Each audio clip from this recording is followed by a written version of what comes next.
В августе 20-го Бейрут потряс мощный взрыв. Тогда еще мэрия Тель-Авива разместила флаг Бейрута на зданиях в знак поддержки, а ливанцы заявили, что лучше вместо флага пусть на Тель-Авив падают ливанские ракеты. Я тогда находился в Ульпане, и когда мы об этом узнали, мой сокурсник почему-то сразу решил, что виноват Израиль. Я в первую секунду смутился, подумал, о, начнется новая война, но сказал ему не делать выводов и подождать новостей. Как мы в итоге знаем, Израиль к этому отношения не имеет. Но обстановка в регионе такая, что даже мой однокурсник сначала подумал на нас. Поэтому тем более сложно убеждать мир, что больницу в Газе взорвали не мы.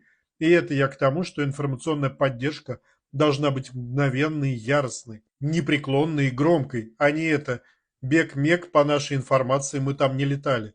У Израиля колоссальная системная проблема с пиаром, и она связана не с недостатком кадров, а с тем, что правительство не хочет эту проблему решать. Потому что как в самом Израиле полно гениальных пиарщиков, так и за пределами много тех, кто симпатизирует Израилю.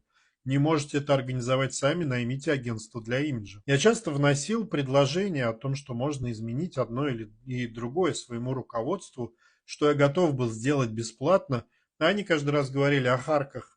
Вот я думаю, что такое же отношение к информационной поддержке имиджа Израиля, армии и так далее. О харках. Мне на это возражают, что пресс-служба армии должна все максимально проверить, чтобы быть кристально честными, иначе ей не будут верить. Да Господь с вами, кто вы хотите, чтобы ей поверил? Существа, которые пишут в комментариях, что Палестине 6 тысяч лет, или что Израиль бомбит Газу с 1942 года, это им вы хотите подавать объективную информацию? В приоритете скорость реакции, яркость и громкость, на втором месте объективность. Всегда можно потом извиниться и сообщить новые поступившие данные.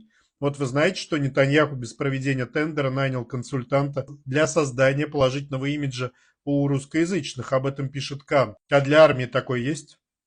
Смотрите сцену из сериала «Падение дома Ашеров» о типичном мозговом штурме пиарщиков. Как я представляю, это должно быть в министерствах Израиля. Нам надо сомкнуть ряды по-настоящему. Пусть Пим займется своим делом, а пиар оставит мне.